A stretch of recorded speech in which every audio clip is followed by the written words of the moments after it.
독일 하면 정말 이 누가 맥주를 적당히 하시나요? 네, 저부터 그렇게 해보려고 네. 네, 준비 중에 있습니다. 올해는 저부터 좀 적당히 즐기려고 권하지 않고. 예. 근데 이제 워낙에 독일 하면 이제 맥주를 빼놓을 수가 없잖아요. 또 오늘 주제가 독일 마을이니까 독일 마을에서도 그럼 맥주 축제를 합니까?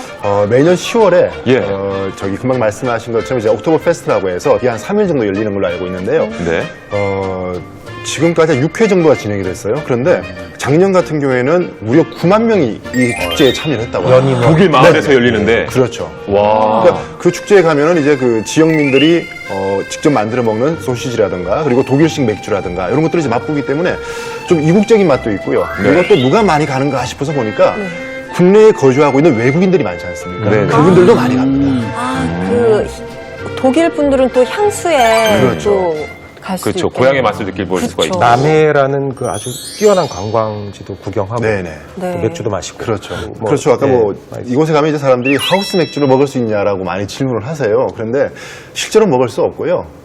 이제 그 독일에서 이제 수입된 맥주를 이제 많이 판매를 하기도 하고 그리고 현지인들이 먹는 이제 소시지라든가 이런 뭐 안주거리들 이런 것들을 같이 맛볼 수 있는 게 이 네. 축제의 이제 매력이죠.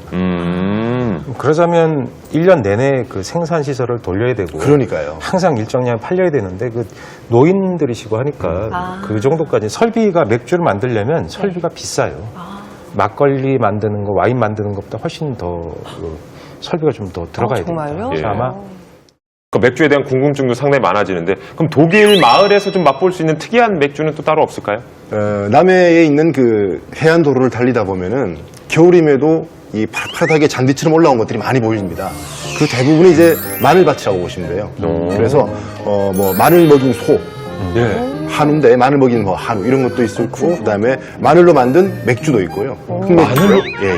그래서 뭐 마늘 향을 첨가했는 거라고 저는 생각이 드는데 그런 맥주도 나옵니다.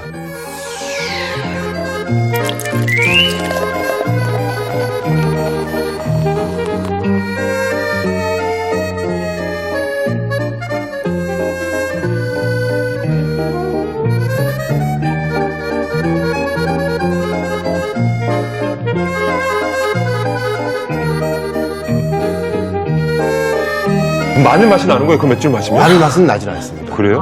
술 냄새 나는 것도 그런데 마늘 냄새까지 나는. 흑마늘은 발효시켰으니까 우리가 생각하는 그런 마늘 향은 아니거든요. 남해 마늘의 특징이 이 마늘의 그 쓴맛 같은 거 있잖아요. 그 맛이 덜해요.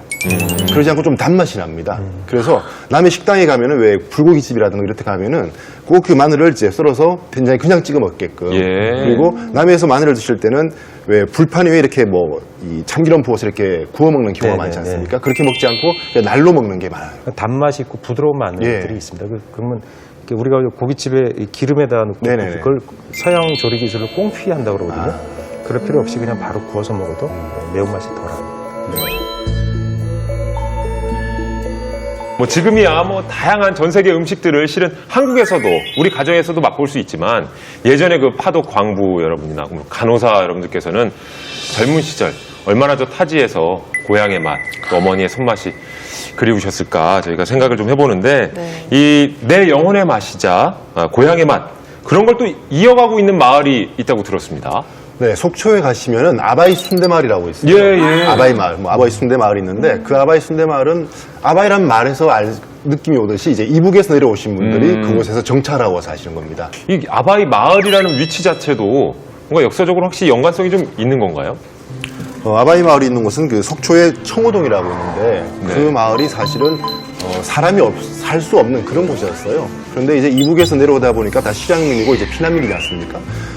마땅히 살 터전도 없고 그래서 한두 사람들이 모여 살기 시작한 그 모래사장에 집을 짓고 사는 거죠. 그러니까 올바른 집이겠습니까? 그게 다 이제 판잣집으로 이렇게 짓고 뭐 장판 같은 거 붙이고 추우면은 또 뭐 종이 상자 붙이고 이렇게 해서 만든 집들이 쭉 내려오다가 지금도 이제 거기에서 터전을 잡고 그렇게 살아온 거죠. 어서 오세요. 아바이 순대는 실향민들의 음식입니다. 돼지 대창에 선지, 시래기, 배추속을 넣고 만드는 아바이 순대.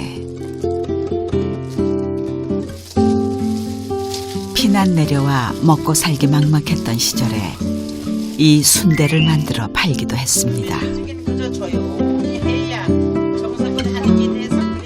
오징어 순대도 이 아바이 순대에서 비롯된 음식입니다. 젊은 사람들은 맞습니다. 이렇게 하는 법을 잘 모르잖아. 네, 한경도 사람들, 이북 사람들이 사람들이나 나와서 이렇게 다. 잘 알지. 한경도 북천 아랫동네 고초가지. 다른 분들도 다 이북이지 뭐 여기는. 다 이북 사람. 여기 아바이 마을이잖아. 아바이라는 정겨운 이름에는 고향을 그리워하는 간절한 소망이 담겨 있습니다.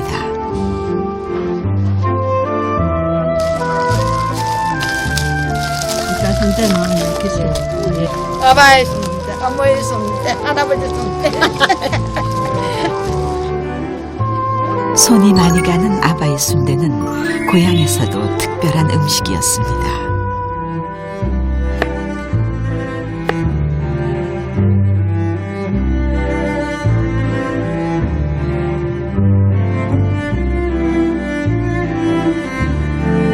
실은 저희가 살면서도 가장 중요한 것이 음식의 힘.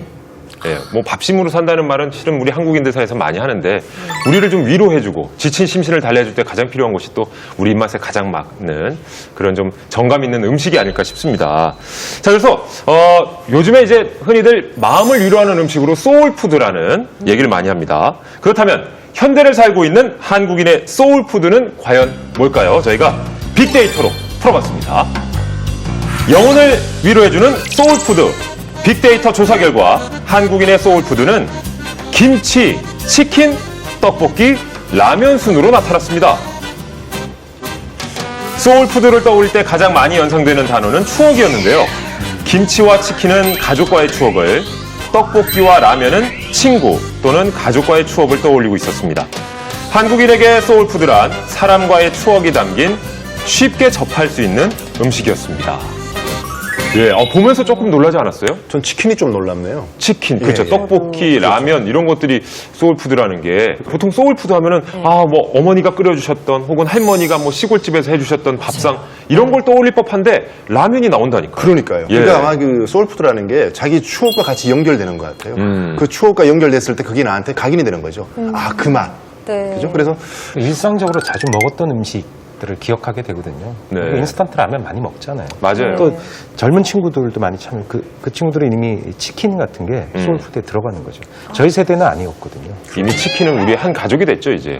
거의 매일 밤. 우리 박광수 가이드는 어떤 소울푸드 떠오르세요? 저는 무조건 엄마 음식인 것 같아요. 그래요? 네, 그런 말이 있어요. 그러니까 세상에 맛있는 음식의 가짓수는 세상의 엄마 숫자와 같다라는 얘기가 있을 만큼 엄마 음식은 언제나 늘 옳다라는 생각을 갖고 있어요. 소울푸드라는 게 영혼의 음식이라는 거잖아요. 예. 그러니까 제 영혼을 달래주는 그런 맛은 저는 엄마의 맛이라고 생각해요. 네. 저에게는 어렸을 적 이제 소울푸드라고 하면 이제 곰국을 빼놓을 수가 없거든요.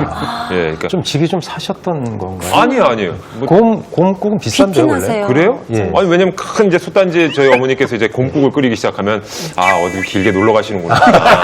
약간 뭐 이런 생각을 좀 하게 될 정도로, 워낙에 어머님들이 좀 이렇게 장시간 좀 어딜, 놀러 가신다고 기우실 때, 그러면 항상 예. 곰국을 끓이셨거든요. 근데 예. 곰국이 이제 부부간에 젊었을 때는 부인이 곰국을 끓여놓고 나가면 되게 안타깝고 이제 어떻게 해야 될지 모르고 낭망하게 되는데 나이가 들면은 곰국을 끓여놓고 가면은 이게 불안해한답니다.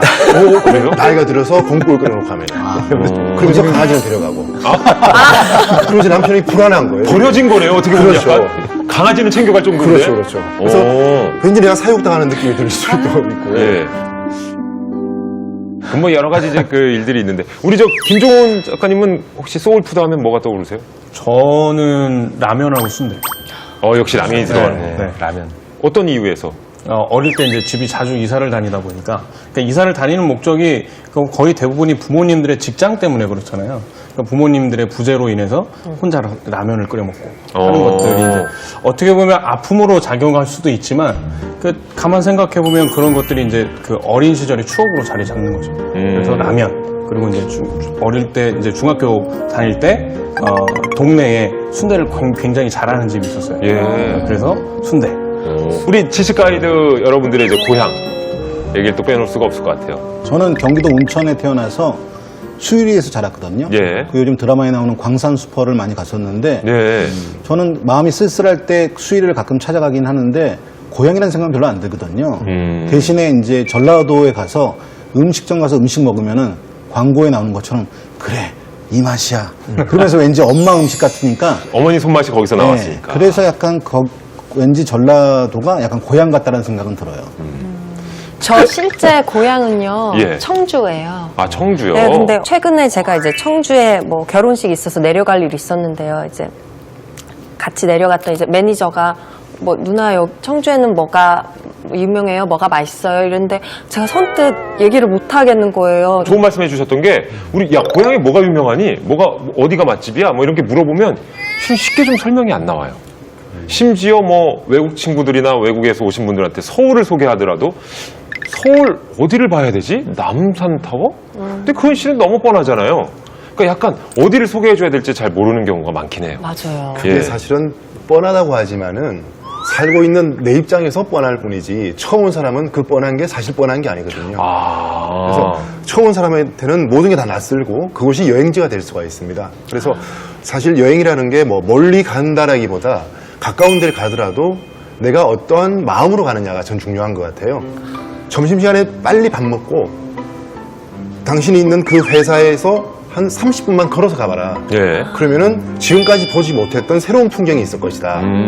그게 여행이지 않느냐라고 한번 말씀드린 적이 있습니다. 그것처럼 이제 가까운 곳에서 한번 찾아보는 거. 그런 묘미를 한번 느껴보시면 좋을 것 같아요. 어렸을 때 아무 버스나 타고선 종점까지 갔다가 예. 다시 종점에서 타고 오는 것도 그 당시엔 되게 큰 여행 같았거든요. 그거 재밌겠어. 저도 꼭 그런 거 해보고 싶었거든요. 흥분되고 네, 낯선 예, 풍경 걱정되고 보다는 막 게 이랬었어요. 우리 동네 얘기 나왔으니까 말인데, 우리 작가님도 지금 홍대에서 네. 활동하시잖아요.